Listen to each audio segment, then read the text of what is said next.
What happens when a genius perfects his art and then disappears? This is the story of Aurelius Blackwood.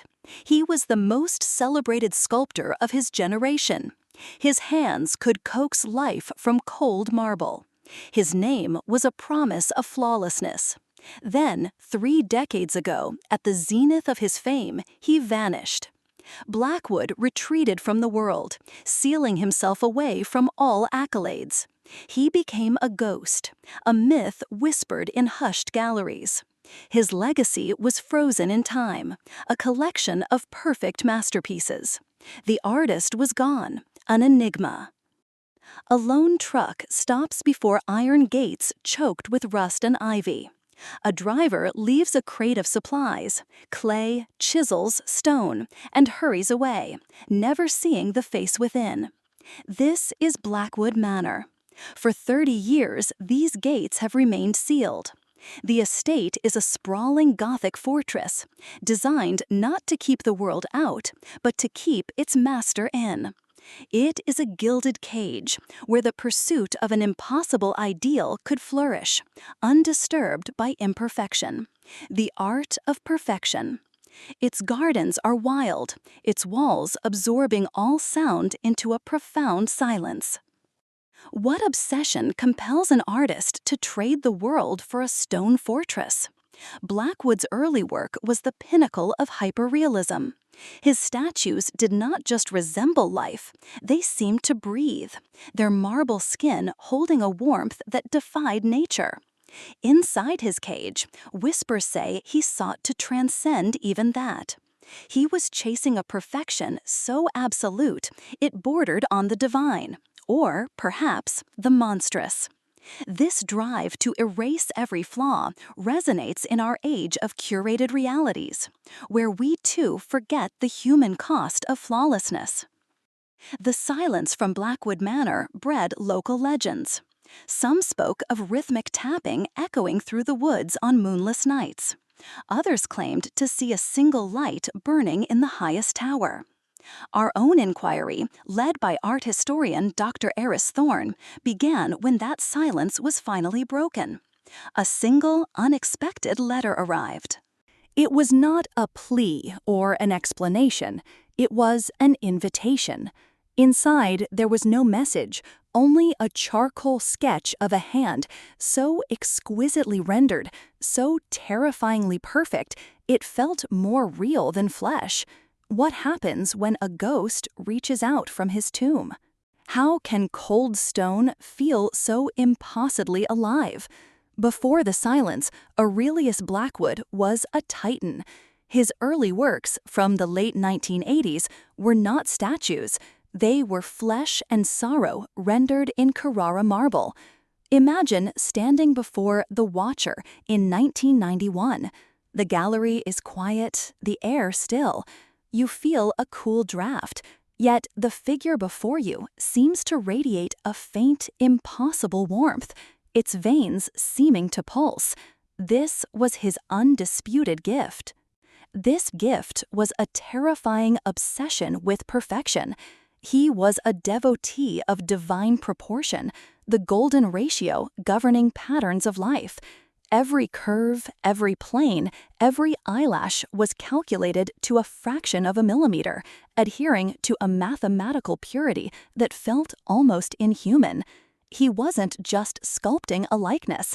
He was attempting to capture the very formula of existence, the blueprint of a soul.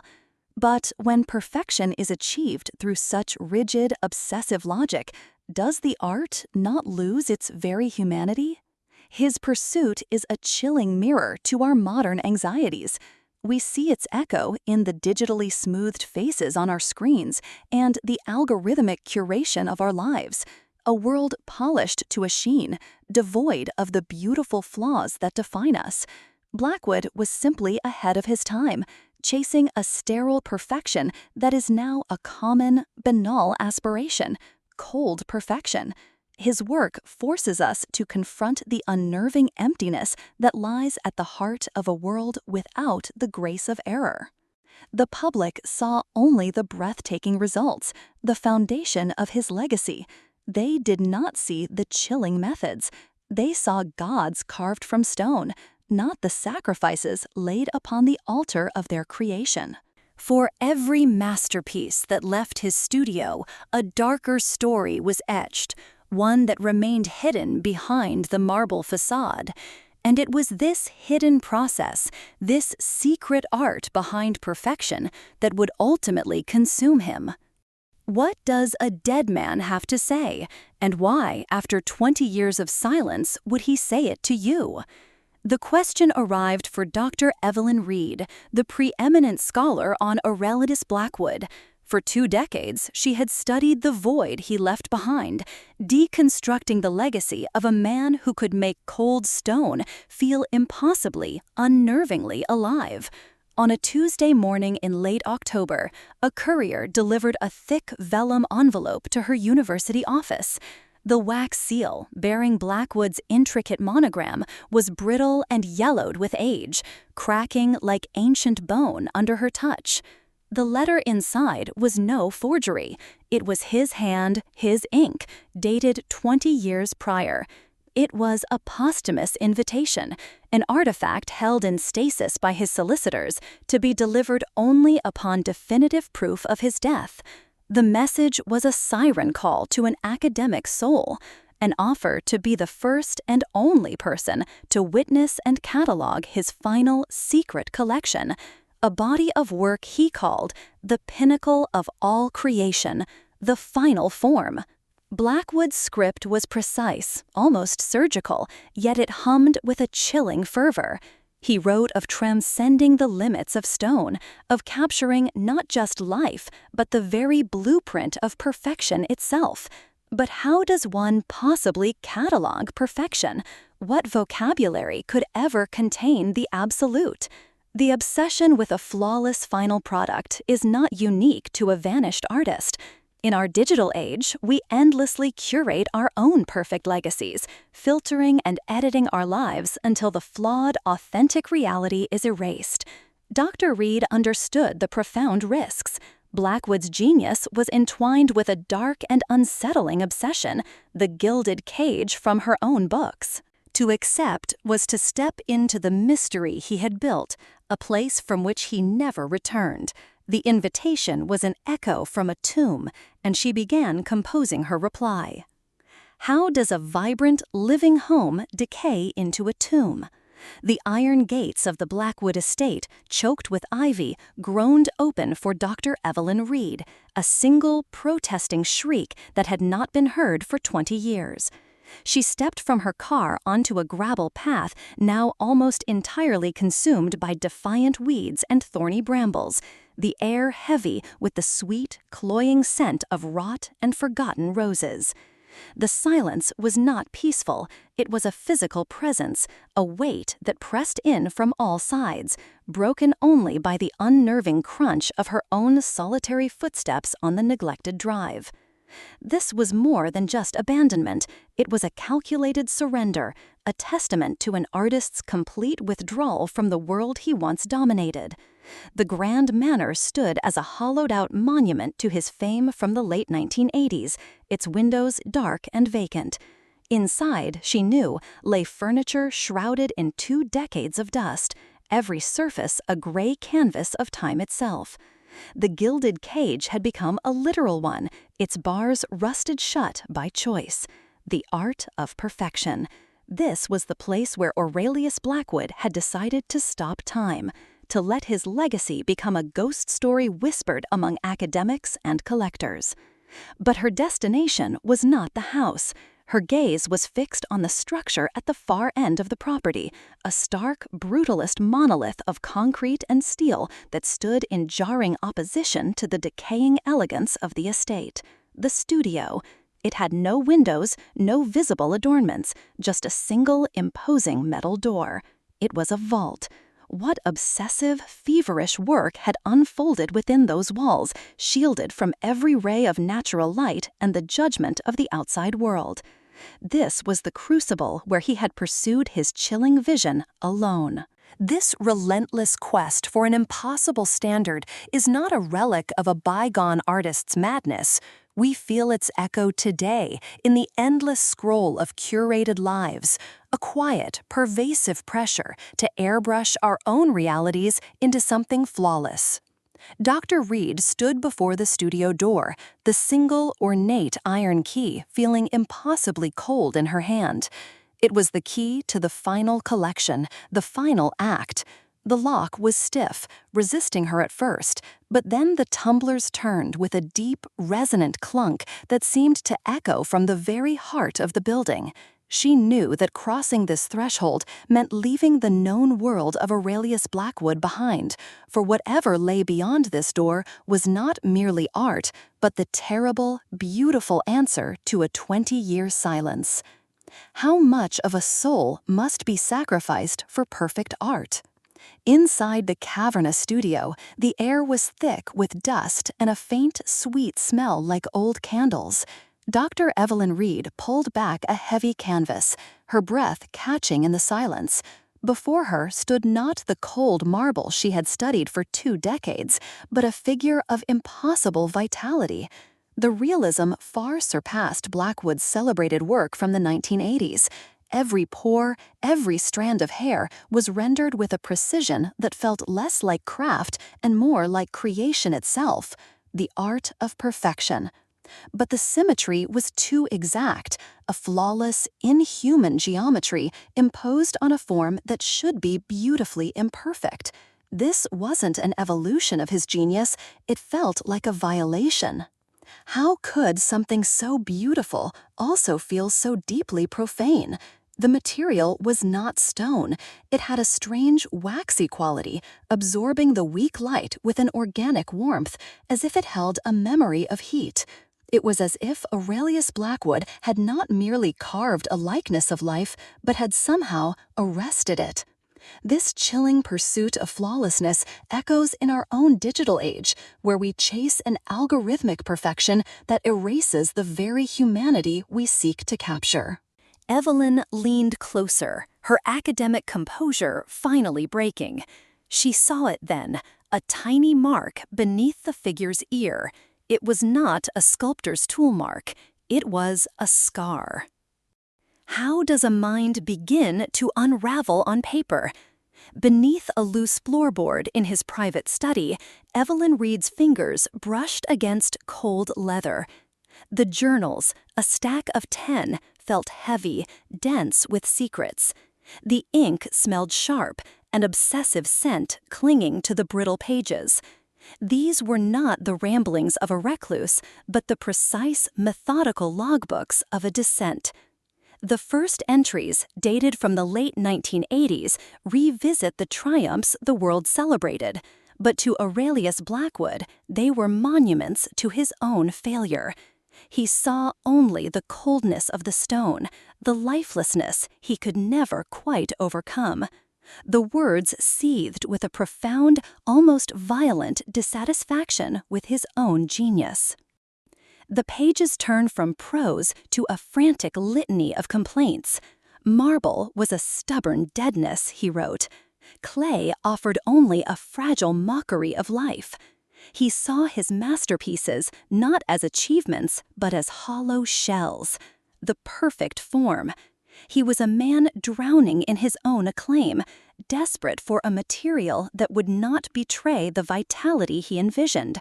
His search was not for a better stone, but for something else entirely, something that could hold a pose not just through craft, but through its very nature. But when the known world offers no suitable canvas, where does a master turn? The journals offered a terrifying answer, shifting from artistic theory to something clinical, something colder. The elegant script gives way to dense anatomical sketches. They are rendered with an unsettling surgical precision that Dr. Reed had never seen in his public work. He diagrams the flex of a bicep, the delicate curve of the human spine, and the intricate webbing of connective tissue. These are not studies for a sculptor, they are blueprints. He writes of a new medium, one he sought with a terrifying zeal, a material he described as possessing a pliable permanence, something that could capture the warmth of life and hold it forever. His obsession mirrors our own age's relentless quest for digital and physical perfection, a drive that often blurs the line between creation and violation. This pursuit of the flawless form is not a relic of the past. It lives in our algorithms and aspirations. The final entry in the third journal contains a single chilling phrase that points toward a terrifying new direction in his work. What if the line between imitation and creation was completely erased? Evelyn Reed stood before a piece titled The Final Chord. It was only a single hand, impossibly delicate, resting on an unseen keyboard. The faint, sweet smell from the studio air seemed stronger here. She ran a gloved finger over a knuckle, feeling a texture not of marble, but of something colder, smoother, with a strange, almost imperceptible give. The journals had spoken of a new medium, a crystalline resin that captured life. Empty words, lunatic ravings, but here, under the weak afternoon light, the material wasn't truly opaque. It was faintly translucent. She retrieved her jeweler's loupe, a habit from decades of authenticating artifacts. Pressing the lens to the sculpture's index finger, her breath caught in her throat. It wasn't a pattern of mineral inclusion. It was a lattice, a perfect, horrifyingly familiar network of preserved cellular structure. The art of perfection. This was not a representation of a hand. It was a ghost of one, captured in a state beyond life or death. The chilling scrawls in Blackwood's journals suddenly gained a terrible weight, transforming from the poetry of a madman into the lab notes of a monster. How could he have possibly achieved this? In our own era, we chase biological perfection through gene editing and synthetic biology, blurring the lines of what it means to be human. Aurelius Blackwood's work stands as a dark precursor, a warning against the hubris of creation. Evelyn pulled back, her mind truly racing. The entire studio was filled with these figures. She looked at the serene face of a nearby statue, its eyes closed in peaceful repose. If the hand was real, what else in this cold, silent room was once alive? What if a formula could not just represent life, but arrest it cold? The later journals felt different in Evelyn Reed's gloved hands. The script, once a controlled architect's hand, devolved into a frantic scrawl, the ink bleeding slightly into the brittle, yellowed paper. The sweet, cloying scent she had first noticed in the studio seemed to rise from these pages, a chemical perfume of obsession. Blackwood's elegant notes on proportion and form vanished, replaced by complex molecular diagrams and chemical equations that pushed the very boundaries of known science. He was no longer trying to imitate life, he was trying to trap it. He called his creation petrifactin. It was a disquieting formula, a bespoke polymer resin, engineered to achieve what he termed divine stasis. His notes describe, with unnerving clarity, a process of total cellular permeation. The compound would, in theory, replace every molecule of water in living tissue, suspending it in a state of perfect, incorruptible permanence, an amber for flesh and bone. The art of perfection. But as the pages turned, his scientific detachment frayed, revealing a terrifying messianic fervor.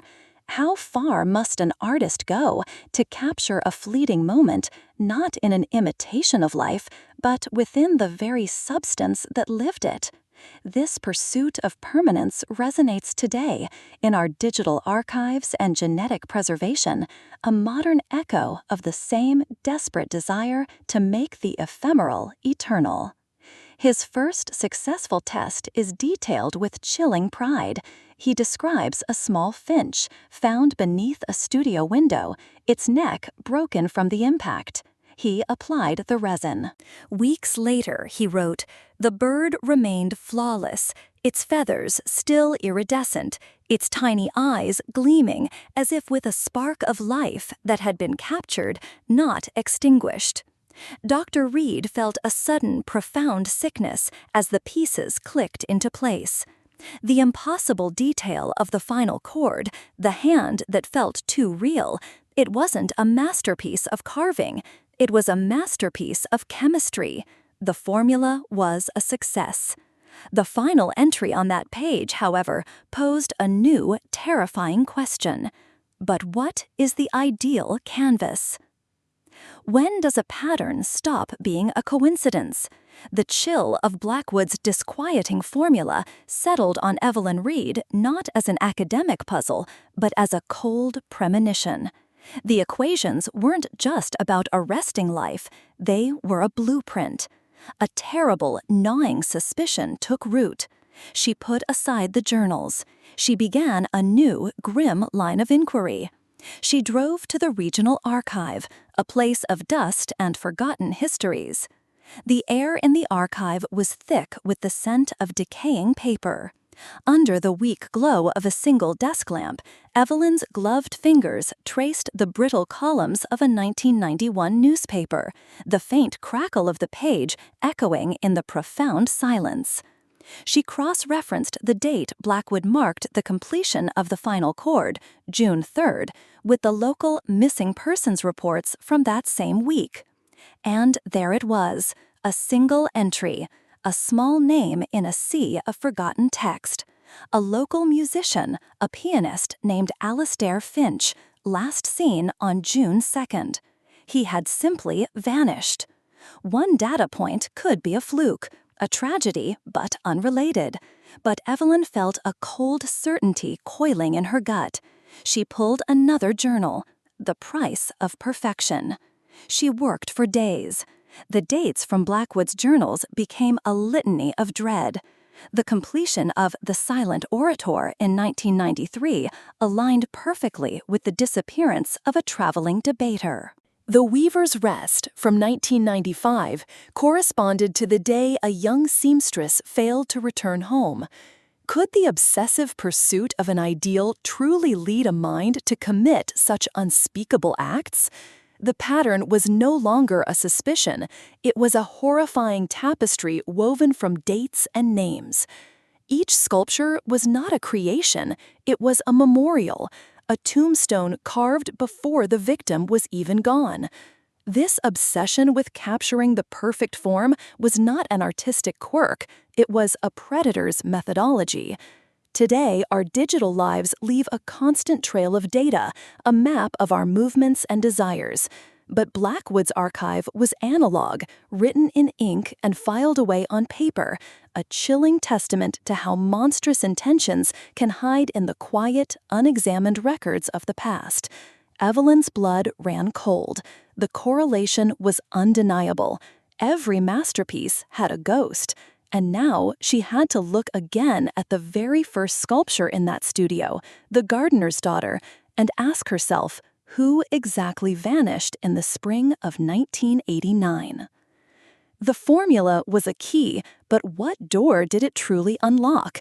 Behind a vast tapestry depicting Icarus, Evelyn's hand found a cold spot on the stone wall.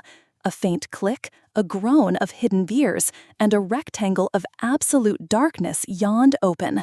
A draft of frigid, unmoving air, carrying that same faint, sweet scent from the studio, washed over her, a smell she now understood as chemical, not wax. This was no studio, it was a showroom, a silent theater of the damned. Entire tableaus of life were staged under cold, recessed lights. A man in a chair, a newspaper from 1992 forever unread. A mother and child playing with wooden blocks, their laughter eternally silenced.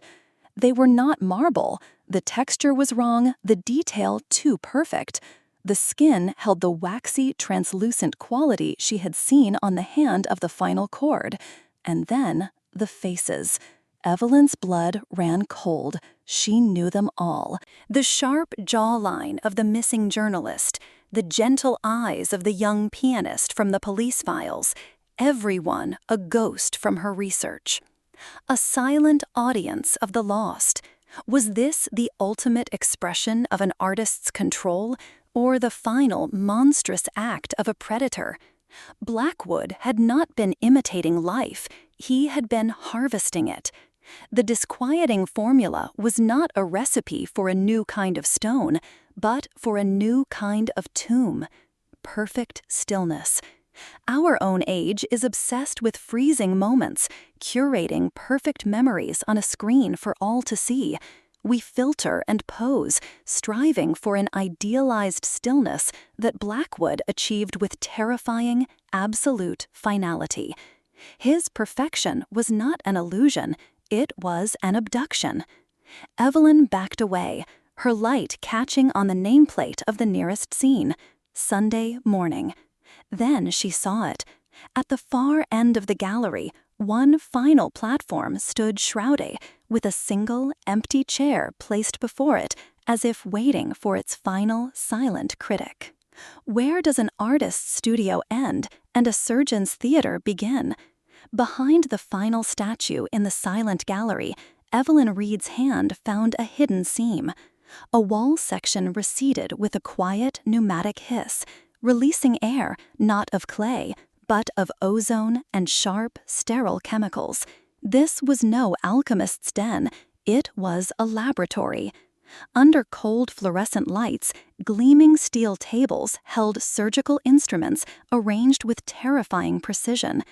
Along one wall, 3 enormous glass vats hummed, their viscous fluid agitated by silent pumps. This was the physical engine for the disquieting formula from his journals, the clinical heart of Aurelius Blackwood's monstrous process, the art of perfection. Here, in this pristine, terrifying space, he had moved beyond imitation. He had achieved preservation. How could a man who coaxed such life from marble also harbor the cold precision of a vivisectionist? This unholy marriage as art and brutal science feels unervingly present in our own era's relentless quest to conquer biology, to edit and perfect life until it fits an artificial ideal. We, too, risk mistaking control for creation. Evelyn's light swept across a workbench and found a leather ledger lying open. It listed names and dates next to columns of chillingly precise chemical measurements. The final name on the list was one she recognized from the missing persons archive, but beside it, the last column was ominously blank. How does a genius justify the act of murder? The 7th Journal from 1991 holds the answer. In cold script, Blackwood details the last days of his gardener's boy. He recalls watching him tend roses near the West Terrace, a perfect, fleeting specimen of human youth. Blackwood notes the boy's chipped tooth and soil beneath his nails, not as flaws, but as transient details he was duty-bound to preserve. There is no confession of guilt, instead, a chilling manifesto. Blackwood sought time as the ultimate vandal, a crude force of decay, and he, the artist, was its only adversary. He wasn't killing the boy, he was immortalizing a perfect form. He would be saved from the indignities of age, elevated into perpetual, silent grace. The formula Evelyn Reed had found was his tool of preservation, a chilling exploitation. The text shifts from poetic justification to a procedural account with terrifying speed. He details the precise mixture of the chemical bath, the temperature needed to arrest cellular decay without discoloration. He describes the process as one might describe priming a new canvas. Was this the work of a madman, or the ultimate, terrifying expression of an artistic ego that viewed other humans as mere raw material? This dark obsession with arresting time echoes uncomfortably in our modern world. We too seek to freeze our best moments, filtering out the imperfections of a life fully lived. For Dr. Evelyn Reed, reading those words in that sterile laboratory, the true horror was realizing Blackwood wasn't insane. He was following his philosophy to its most monstrous and logical conclusion. He called him Subject Number 1. The final line is simple, devoid of all emotion. The preservation was a complete success. The marble now holds him perfectly. This clinical victory implied a terrifying continuation. If the gardener's boy was the first successful subject, who was next in line for Blackwood's terrible, perfect salvation? How does a predator hunt for humans in plain sight? He doesn't. He builds a beautiful cage and waits. After the gardener's boy, Aurelius Blackwood realized the crudeness of his method. The risk was too great. Evelyn Reed discovered the chilling evolution in his 8th journal, its pages filled not with chemical equations, but with meticulous business plans.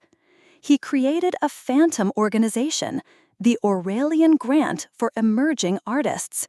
It was a brilliant deception, a silken web spun from his immense wealth and reputation, designed to attract the exact specimens his formula required. He wasn't a monster hiding in the shadows. He was a celebrated patron, a savior in the light of day.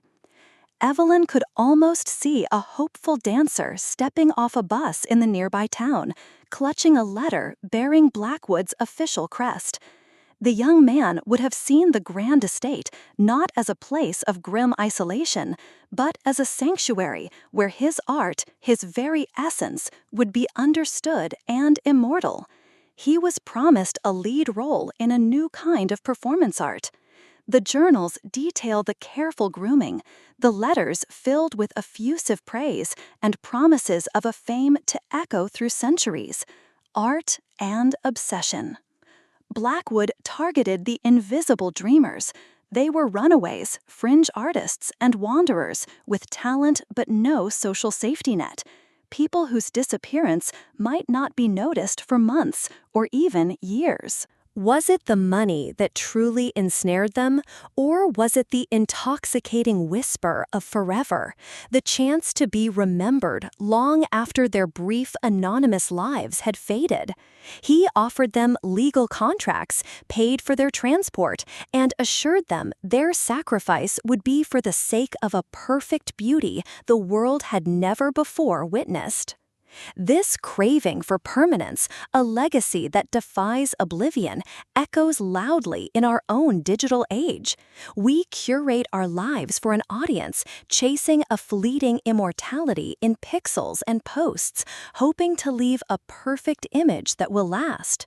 Blackwood simply offered a more tangible and far more terrifying version of that same desperate human promise. His notes detail each subject's arrival, but one entry stands apart, circled in red ink, a name Evelyn recognized not from a missing persons file, but from the art world itself. How does one stop time inside a living cell? Aurelius Blackwood's journals reveal the answer was not in art, but in horrifying chemistry. He called it vitrium fluoride, or flowing glass. It was a synthetic polymer solution, a liquid catalyst designed for a monstrous purpose. In his lab, beneath a single humming bulb, he would watch the viscous, clear fluid travel down an intravenous line. The soft whir of the perfusion pump was the only sound, a steady, mechanical heartbeat for a life about to be arrested in its final pose. The formula, once introduced into the bloodstream, began its silent, systematic conquest. It wasn't a poison that destroyed, it was a replacement that perfected. The polymer molecules, as Evelyn Reed deciphered, were engineered to bond with proteins, displacing water and cross-linking cellular structures into a rigid, permanent matrix. Every cell, every membrane, every delicate vessel was filled and solidified. It was petrification on a microscopic scale, the art of perfection. But how could it preserve the lifelike color, the faint blush on a cheek, the very glint in an eye? The polymer contained light-refractive nanoparticles that mimicked the exact optical properties of living tissue, trapping the final moment's hue forever. Was this science, or was it a form of mummification perfected for an audience of one?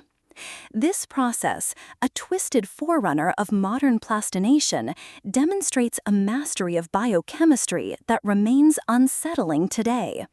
The pursuit of perfect preservation constantly pushes the ethical boundaries of what we do with the human form after death. Blackwood wasn't just killing his subjects, he was rewriting their biology into a terrible permanence. His notes, however, also spoke of instability, of early attempts where the chemistry failed. The next journal promised to reveal the grotesque horrors of his first imperfect creations. What is the sound of a perfect crime? It is the absolute absence of sound itself. Dr. Evelyn Reed stood in the second gallery, surrounded by Blackwood's silent audience. She stamped her foot, a sharp, impulsive act, but the report vanished, swallowed by thick velvet. There was no echo, no reverberation, just a dead, final thud that the air greedily consumed. This studio was a vacuum, a pocket of dead physics, where the very rules of acoustics were meticulously murdered. The silence wasn't empty, it was heavy, a suffocating pressure against her eardrums. Perfect silence. The later journals hinted at this, but never stated it outright. The vitrium fluoride, his horrifying preservative, had a secondary, unwritten property. Its complex molecular lattice, designed to halt decay, also formed a perfect anechoic surface. It trapped sound waves, converting their energy into infinitesimal vibrations within the statues themselves. Blackwood hadn't just petrified his victims, he weaponized their very forms to enforce a total, suffocating quiet.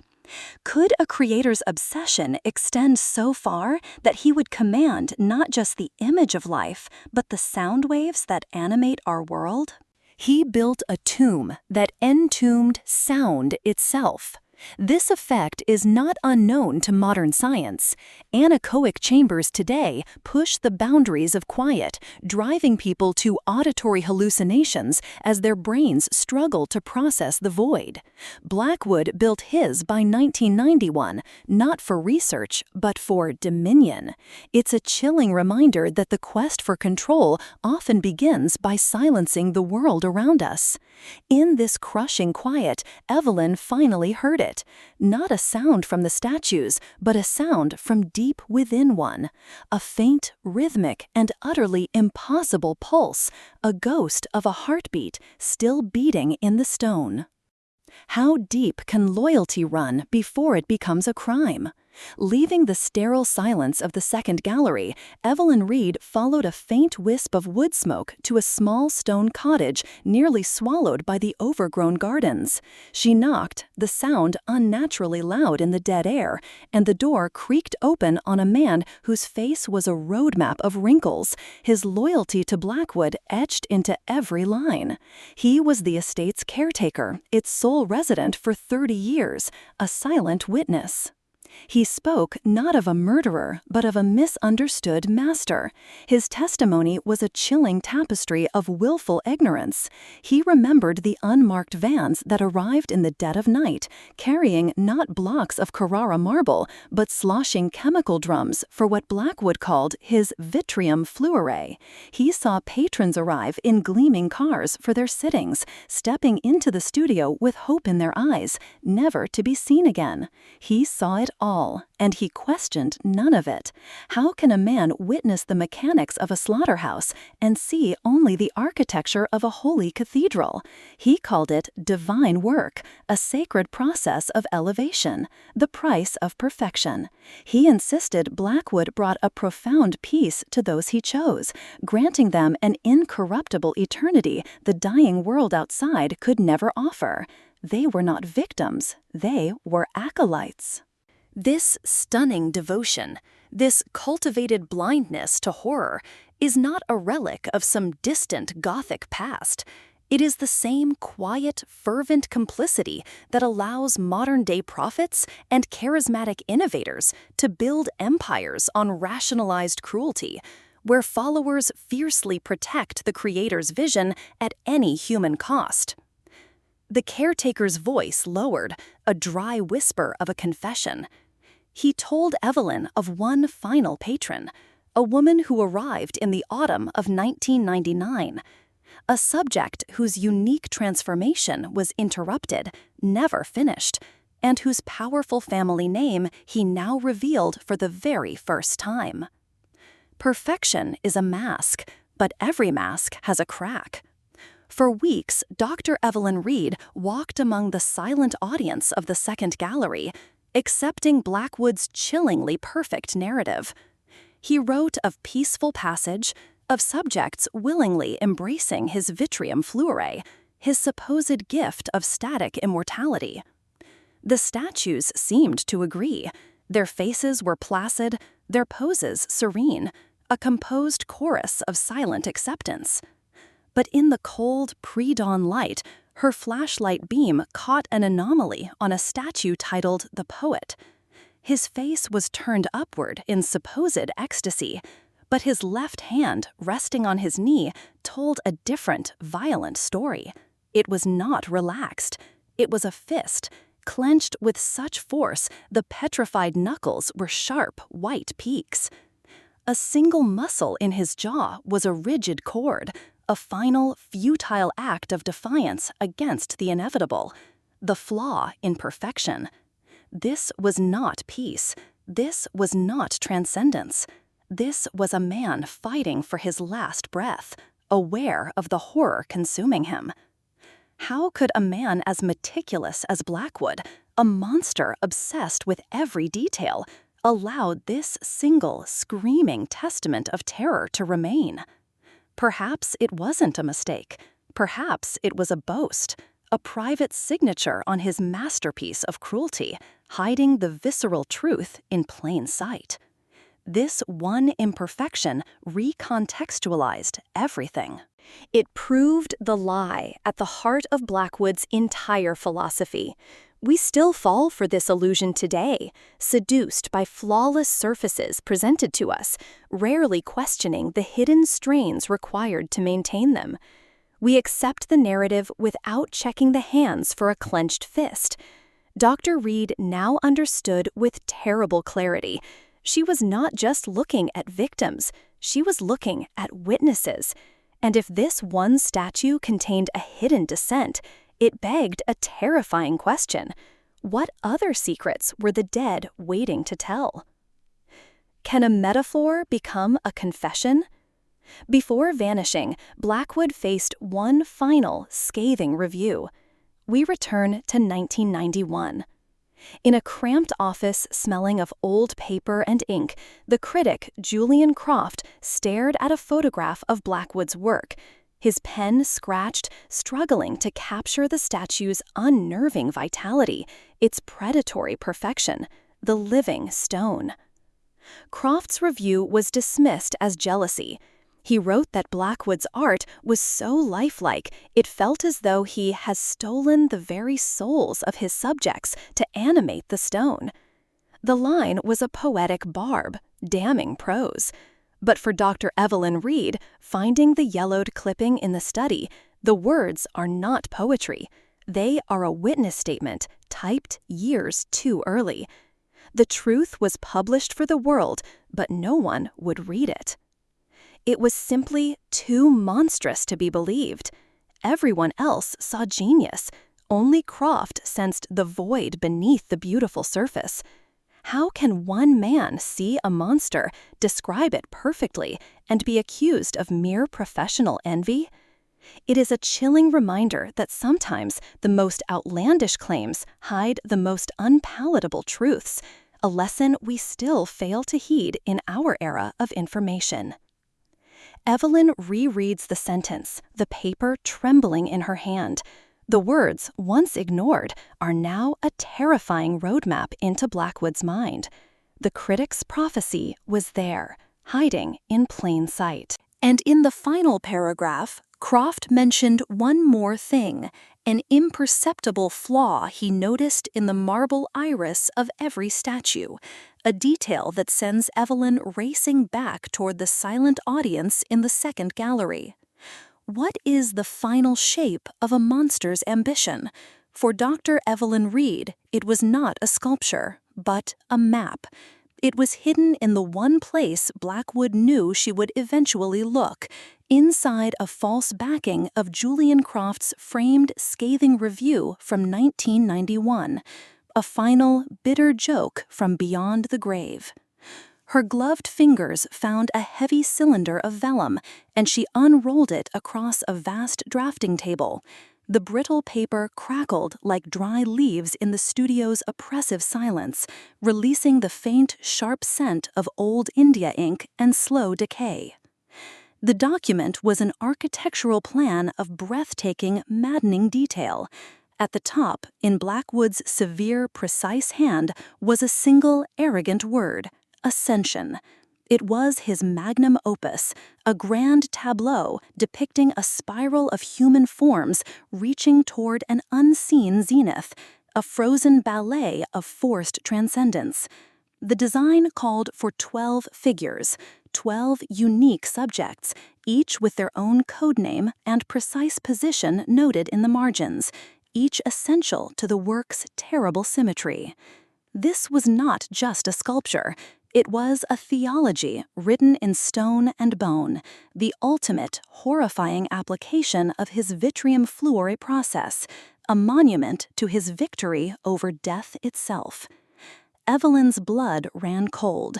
She began the terrible arithmetic, her mind racing back through the estate's hidden galleries. The gardener's boy, designated the seed, the 7 patrons from the silent audience, the benefactors. That made 8.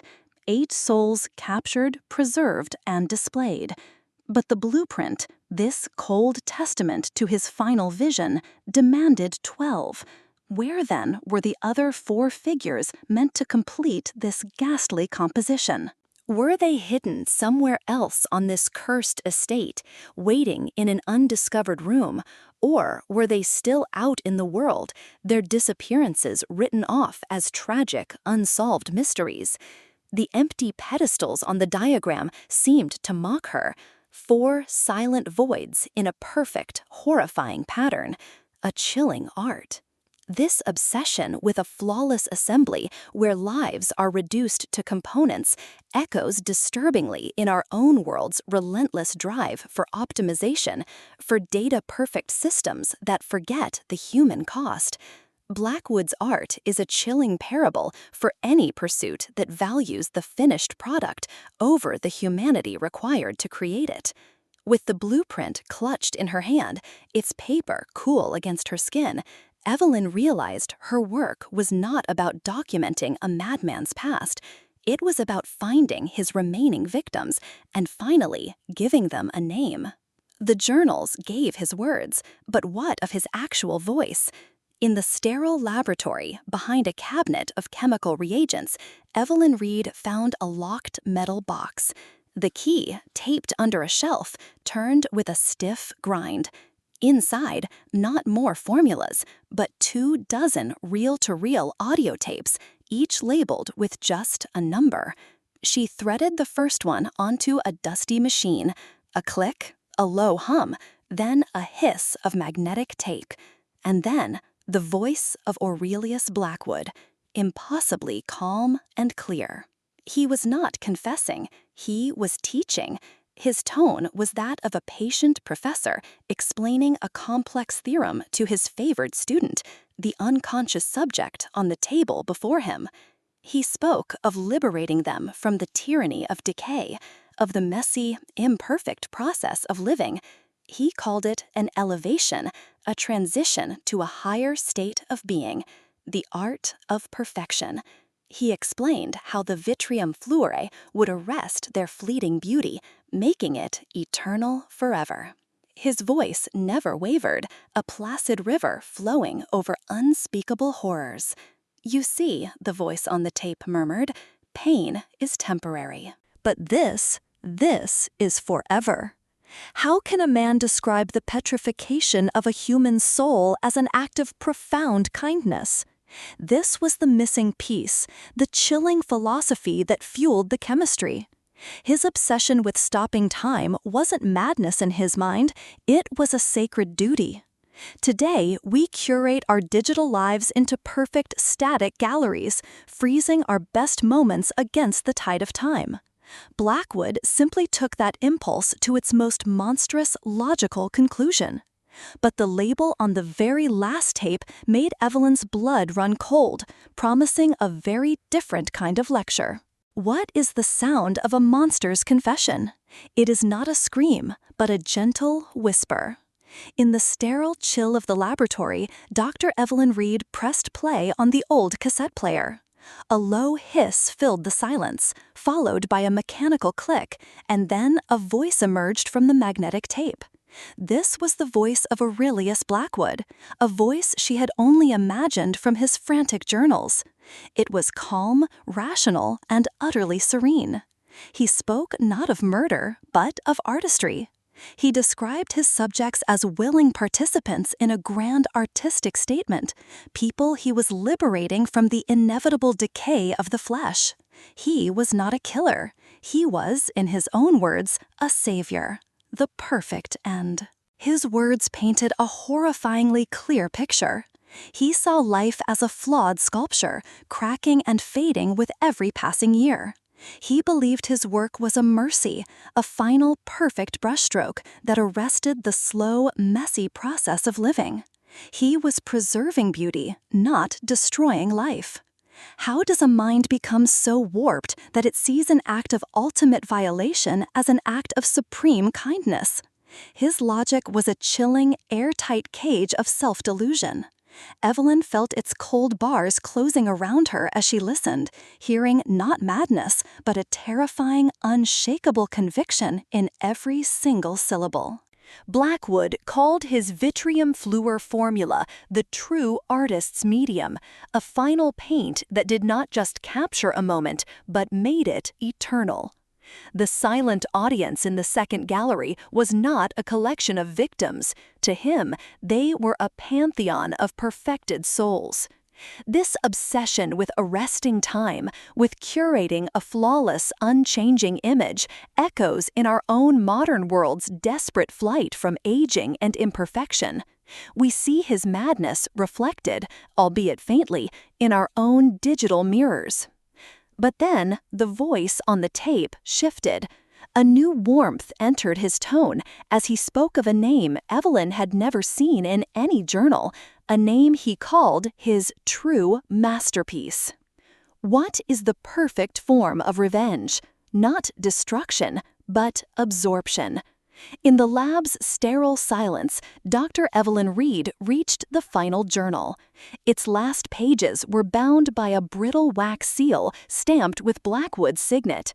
The seal broke, releasing a faint, dry scent of old paper and ambition. The script inside was not frantic, but the cold, precise hand of an architect finalizing his ultimate design. He listed the 11 names, confirming ghosts she had already met in archives. They were pillars for his grand work, but the masterpiece required a capstone, the final piece. The 12th entry was dated 2 days after his disappearance. The ink was darker, pressed into the page with a final weight. It was not a drifter, not a seeker of immortality. It was a name Evelyn recognized with a jolt colder than marble. Arthur Croft, the celebrated art critic, the man whose words called his work a gilded tomb before Blackwood vanished. Croft disappeared a month later, rumored to have retired, never to be heard from again. How does an artist answer his harshest critic? Blackwood's answer was not a rebuttal, but an eternal, silent testament. He would make the man who called his art lifeless its most lifelike piece. It was the ultimate act of control, a chilling fusion of ego and vengeance. He would turn his greatest detractor into the crown of his opus, forever silencing the voice that questioned his perfection. This need to consume one's critics is a dark impulse that has not vanished. We see this desire play out today, not with scalpels, but with digital campaigns meant to bury a dissenting voice. The final piece. Blackwood wanted to possess the very idea of his dissent. Evelyn now saw the Ascension for what it was, a monument not to life, but to an ego's victory over criticism. Now she had to find where he placed his final, terrible prize. How does a single review become a death sentence? Before the laboratory and the disquieting formula, there was a war waged not with weapons, but with ink and paper.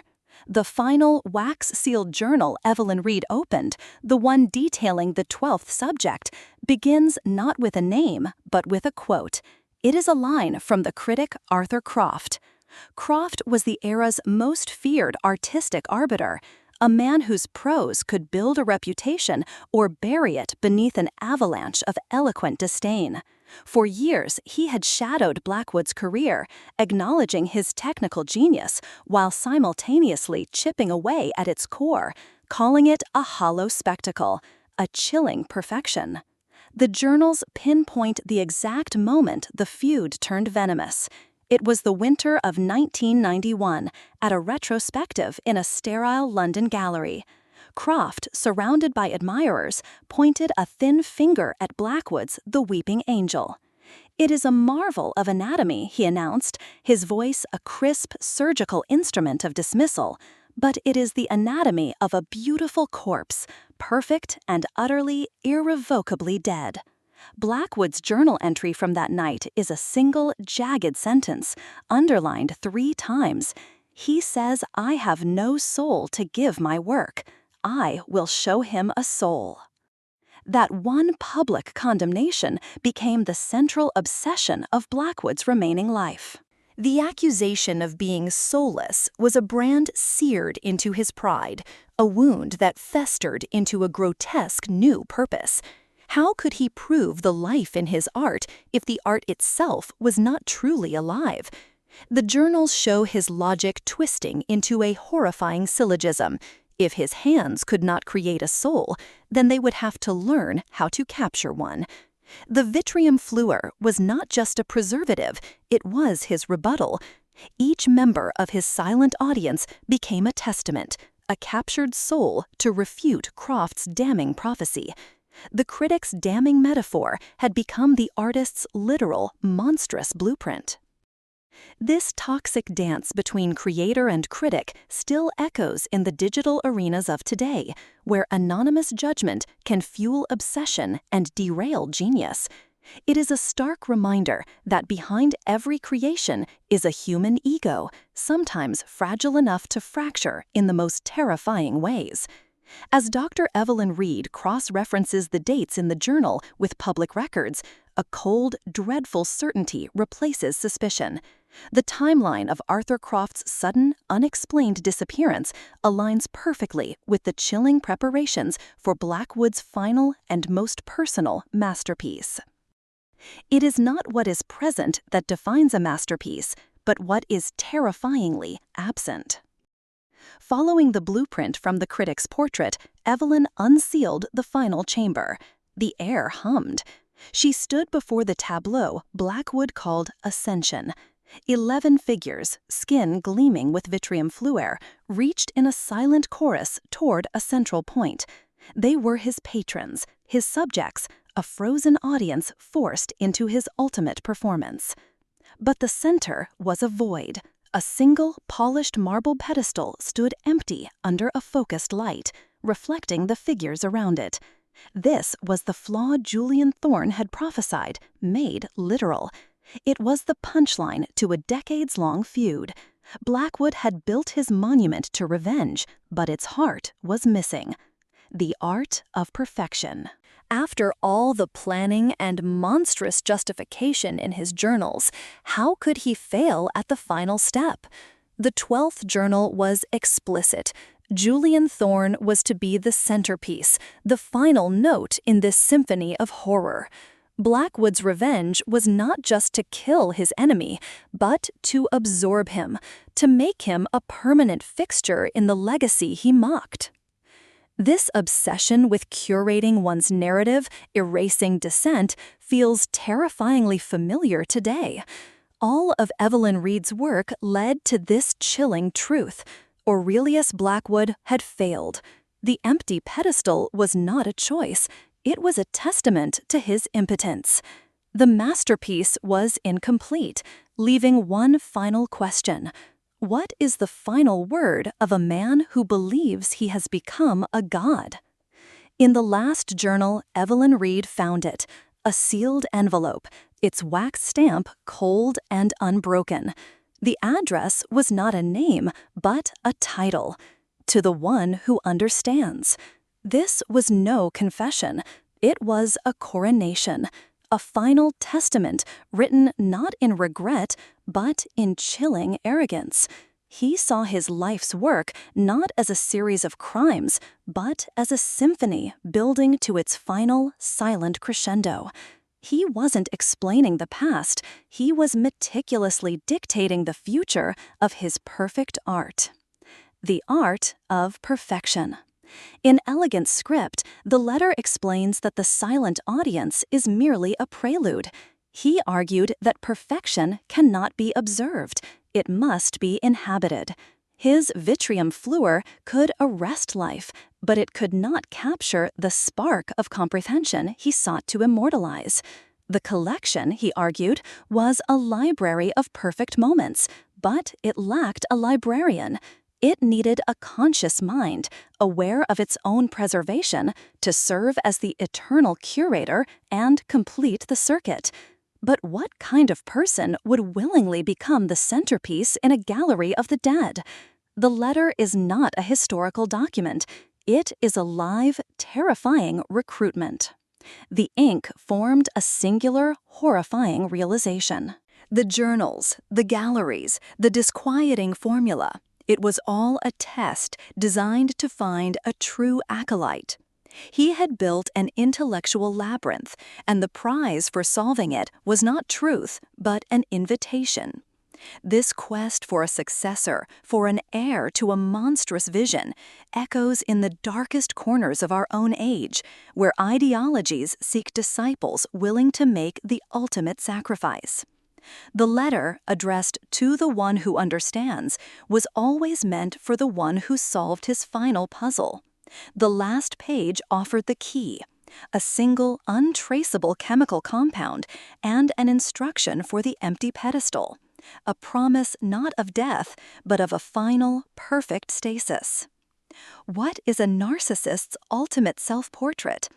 Dr. Evelyn Reed's gloved fingers trembled, breaking the brittle wax seal. The single sheet of vellum inside unfolded with a dry whisper, releasing the faint scent of its creator's obsession. His looping script filled the page, not with confession, but a chilling manifesto. The letter confirmed her darkest theories, then shattered them into something far more monstrous. The critic, Arthur Croft, was never the intended centerpiece for that cold, empty pedestal in the final chamber. He was merely the overture, a final, symbolic sacrifice to consecrate the stage for the true masterpiece. Blackwood wrote of Croft not as a victim, but as the last impurity to be purged before true perfection could be achieved.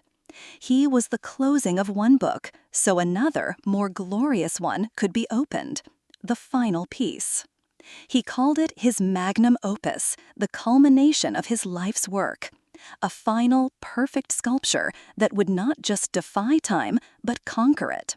It was to be a monument not by Aurelius Blackwood, but a monument that was Aurelius Blackwood, rendered eternal by the very formula he had perfected on his silent audience. "They were my practice," he wrote, "the crude sketches for my own ascension." After a life spent capturing the fleeting essence of others in stone, what was left but to turn the chisel upon the only subject he revered?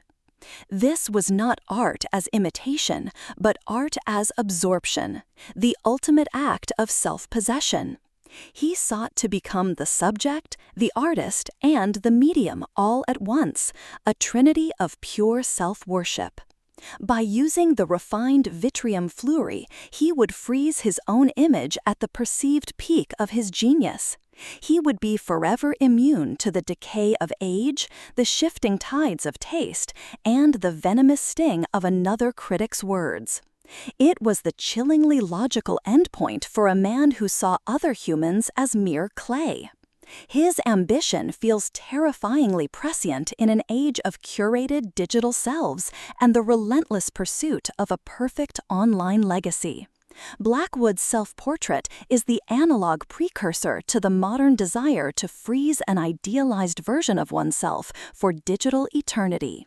The letter laid out his philosophy, his justification, but it ended with one final, maddening command. It gave a date and a directive pointing not to the past, but to a terrifying future. What is the final canvas for a man who has conquered marble?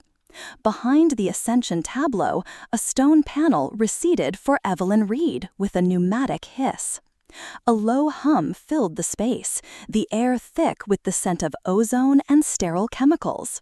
Her flashlight beam caught a web of glass tubing and polished steel, a monstrous inorganic spiderweb gleaming in the dark. This was not a studio, it was a chrysalis. At its heart sat a single throne-like chair, its harness of leather and steel awaiting an occupant.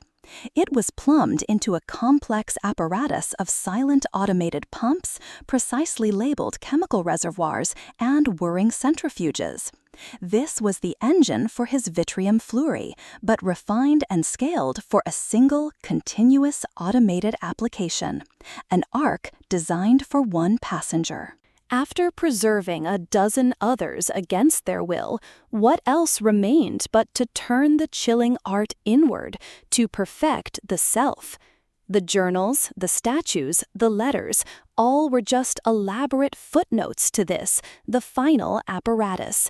This was Blackwood's true self-portrait, not a sketch on vellum, but a machine of immortality, the perfect form. This machinery, a testament to a God complex forged in the late 20th century, speaks to our own era's desperate technological grasp for eternal life. Its cold logic mirrors the cryonic fantasies of today's wealthiest visionaries. But the humming was not simply idle.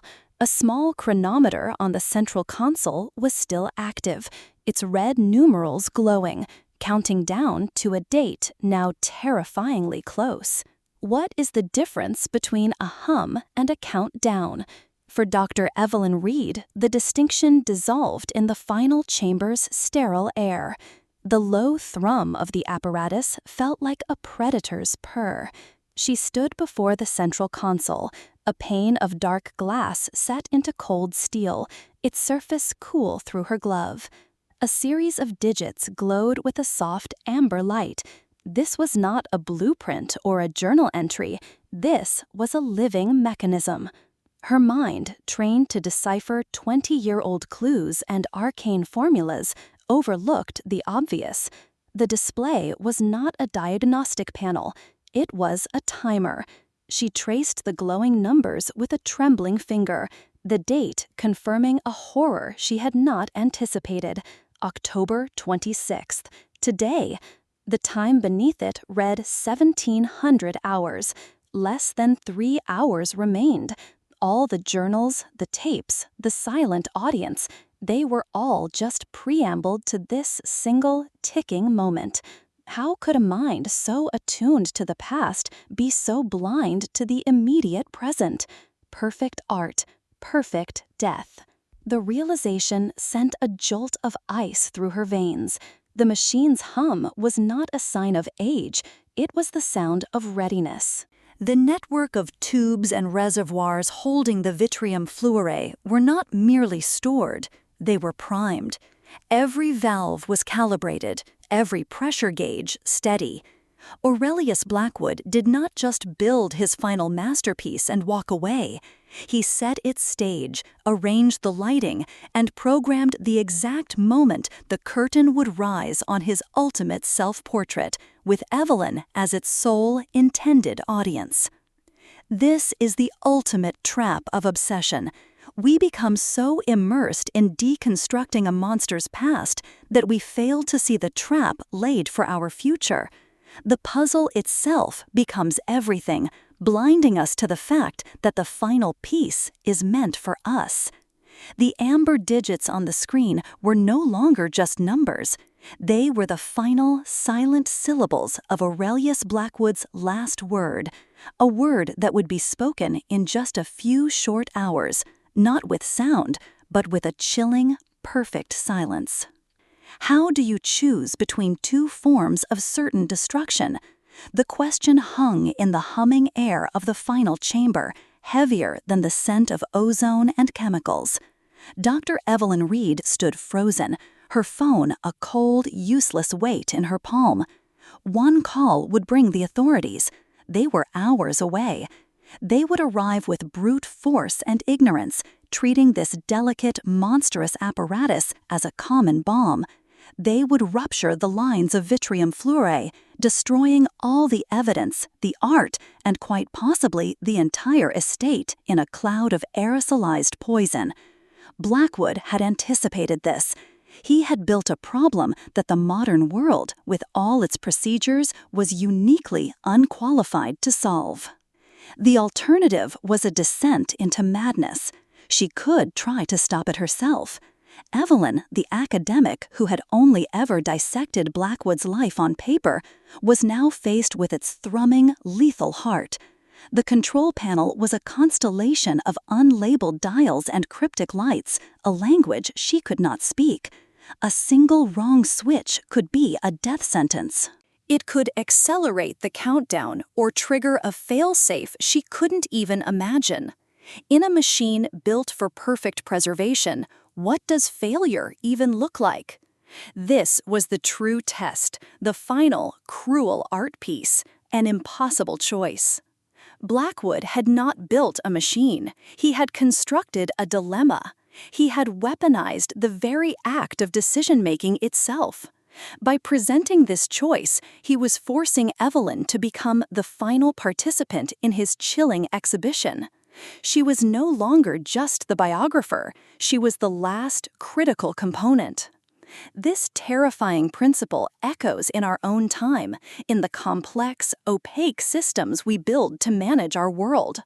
From financial markets to autonomous weaponry, we create mechanisms whose failure modes are beyond our prediction, forcing impossible choices upon those who must operate them. Every second that passed was another victory for a dead man. She stared at the digital timer, its red glow reflecting in her eyes. The numbers fell, relentless and serene. Then a memory surfaced, a fragment from the 20-second journal, a schematic she had skimmed over. It was a footnote on a secondary system, something about a primary coolant manifold. He had labeled it, in his precise script, the pacemaker.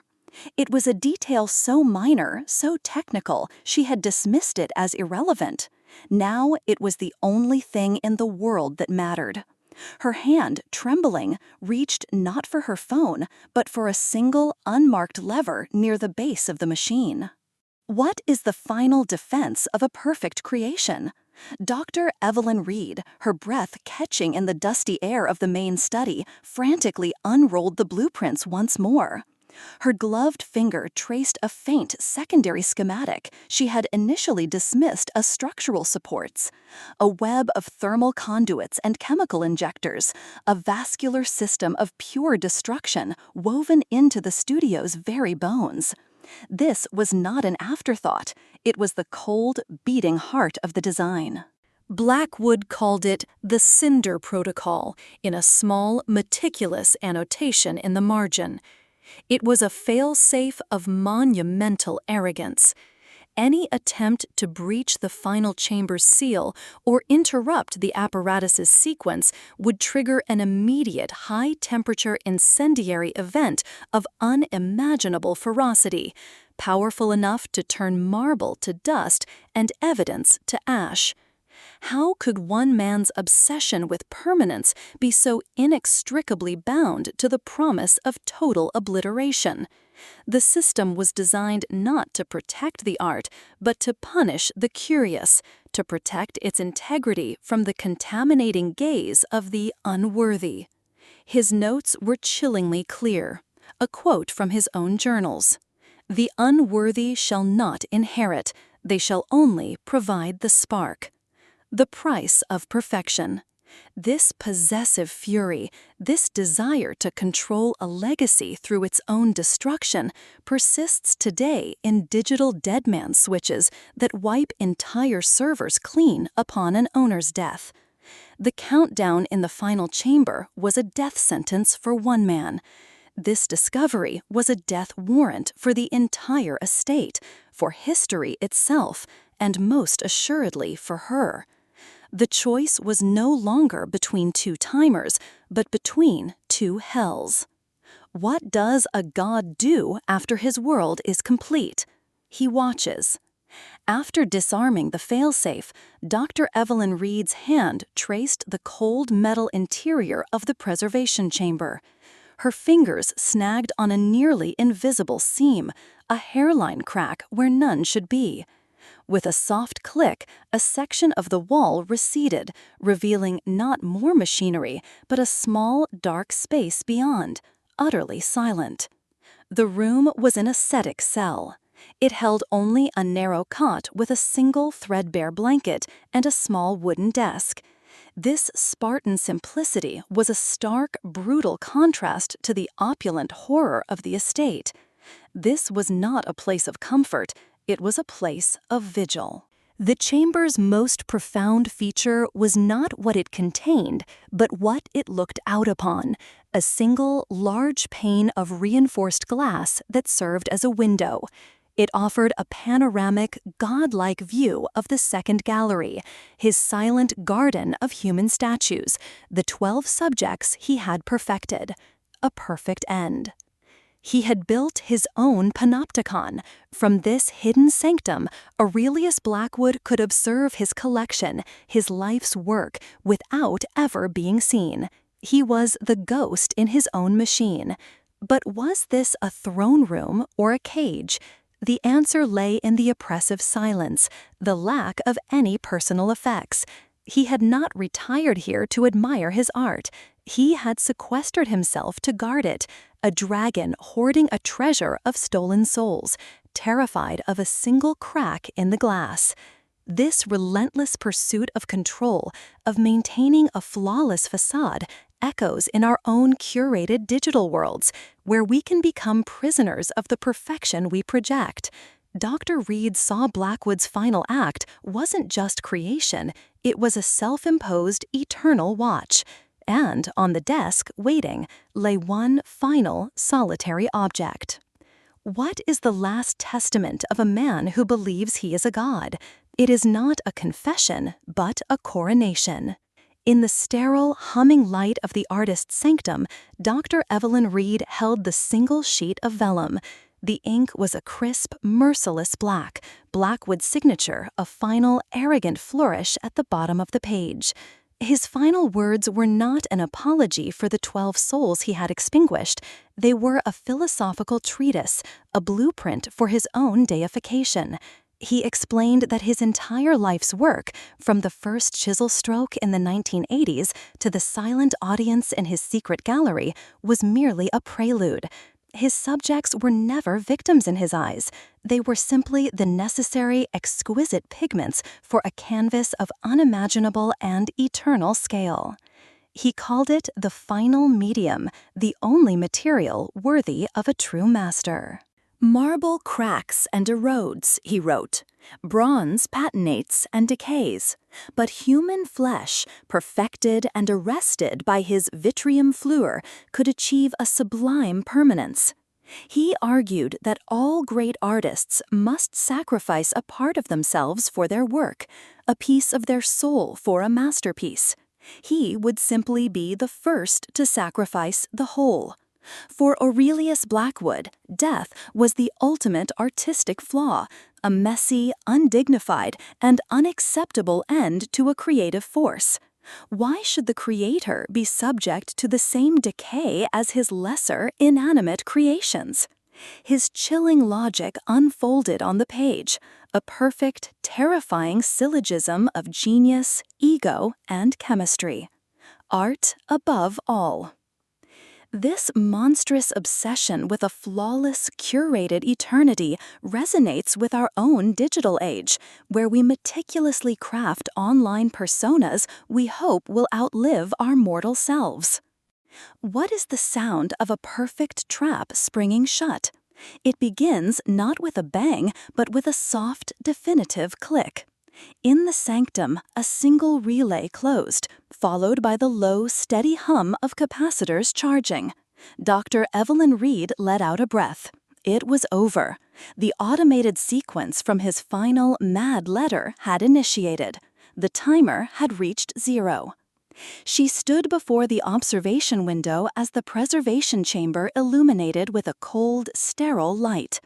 In the silent room, articulated arms, tipped with gleaming needles, descended with pneumatic grace, poising above the central chair. But the throne was empty. The pedestal was bare. Blackwood was not there. His grand self-portrait, his ascension into art, was a fraud, a final, empty gesture from a ghost.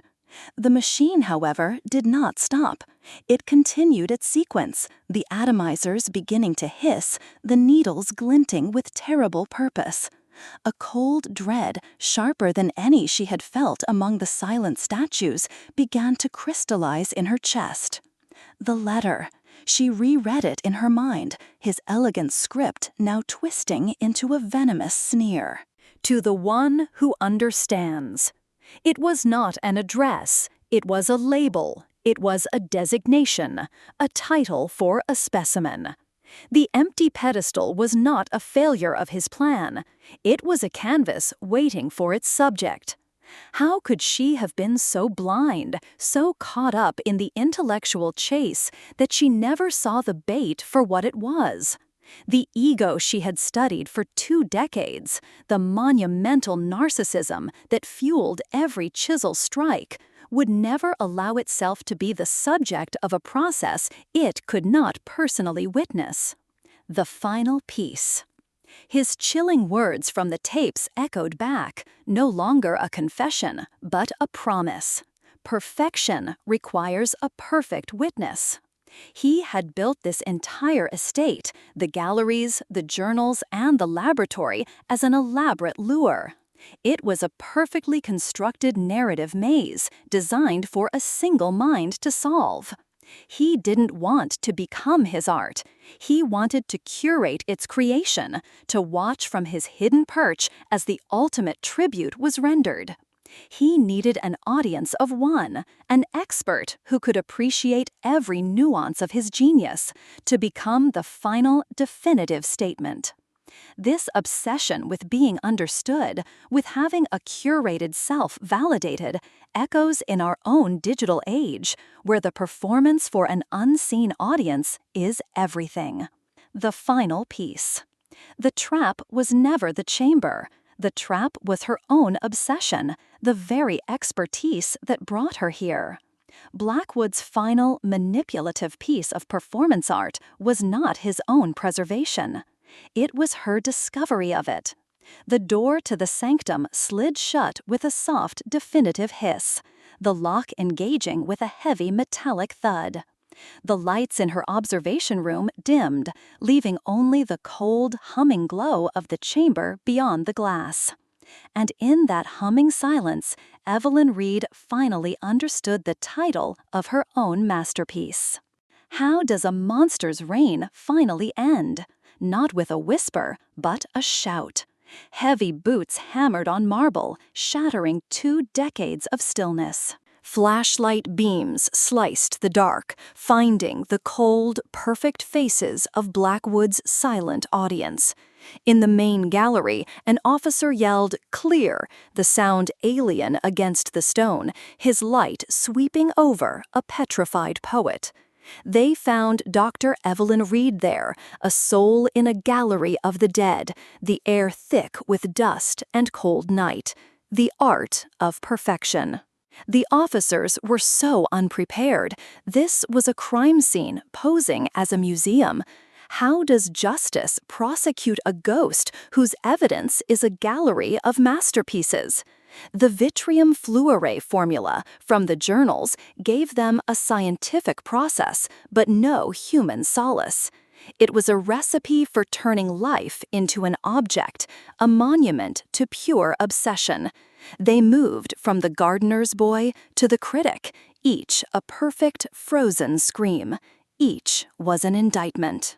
They found the artist's sanctum. The preservation chamber stood open, its interior empty and cold.